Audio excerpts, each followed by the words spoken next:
right, welcome back. We continue with more news. South Africans eager to vote in 3 months' time still have an opportunity to register online or by visiting their local IEC office.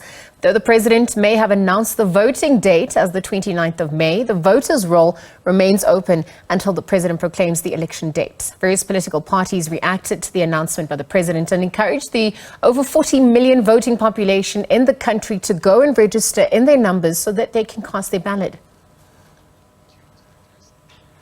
So we're going to unpack this further. The Electoral Commission has reiterated its commitment and its readiness to ensure successful 2024 general elections. President Cyril Ramaphosa yesterday, as I just mentioned, announced that May the 29th would be the date for the national and provincial elections. The Election Commission, in fact, also says that there are more than 27.4 million people on the voters' roll.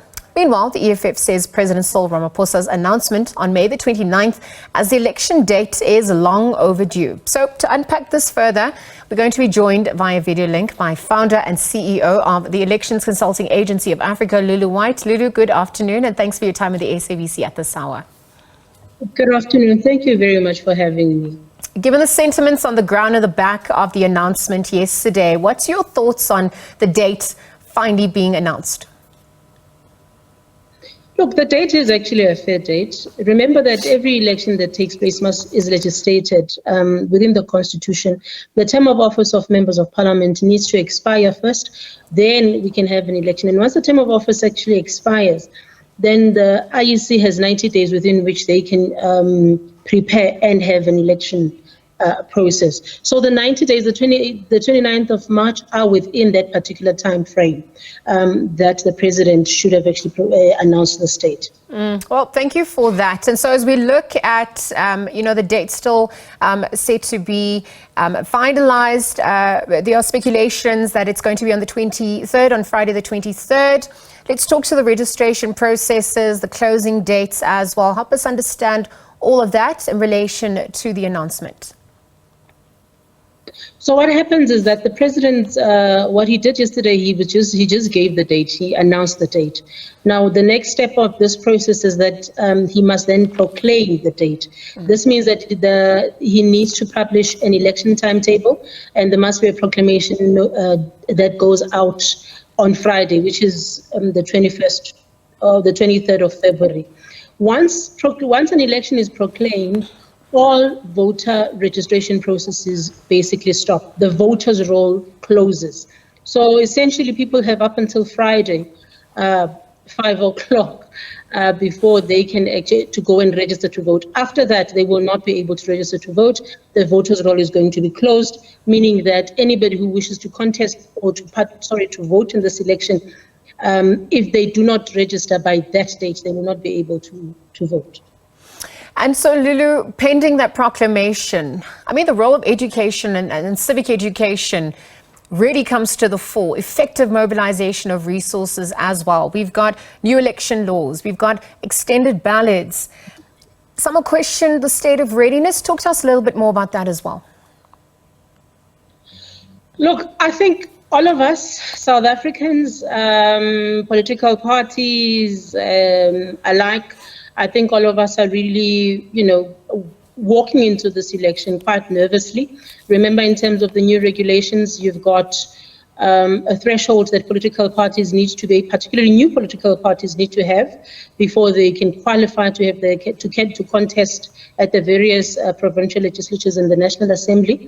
So that is something that political parties, I hope, are ready and they've prepared themselves for, because it's different provinces and different thresholds that they actually need to meet. You've got independent candidates that are also looking forward for the first time to be able to participate in these elections, which is general elections. And one can only hope that they are ready.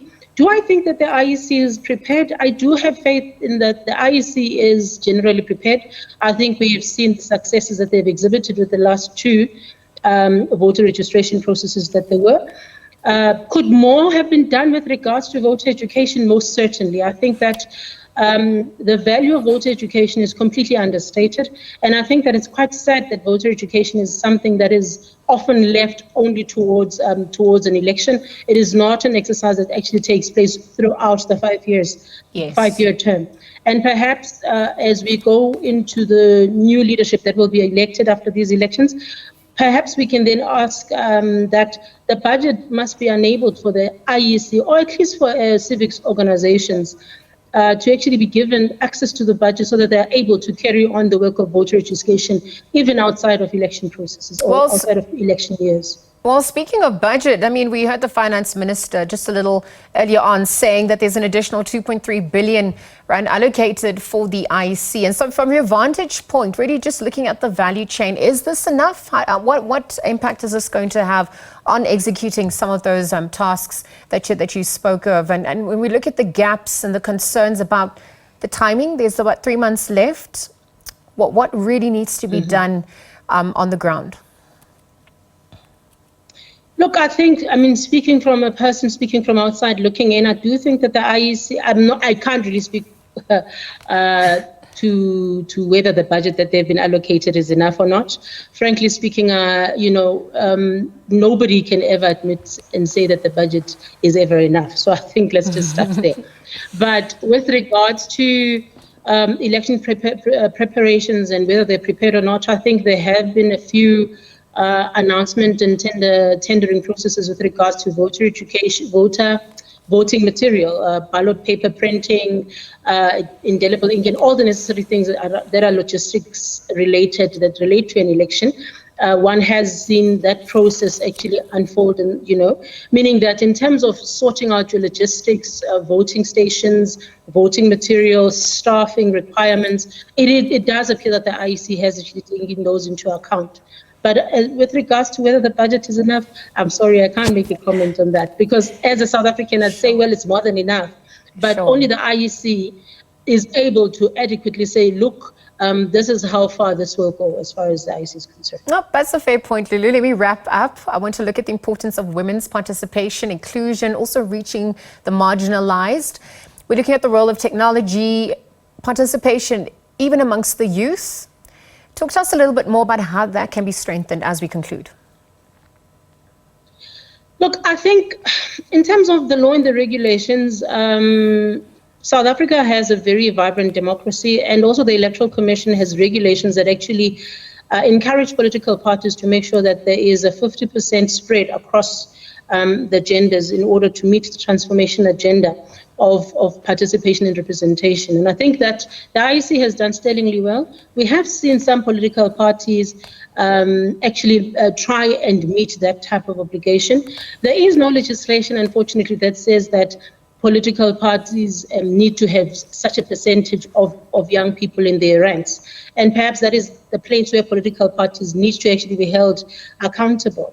But one thing that has come across also very strongly for this particular election, we've seen a lot of younger political parties coming to the fold, meaning that we are going to see much more young people, except for the EFF, young political parties that, except for the EFF, that look like they are poised, yes, to represent the interest of young people. So that should be interesting.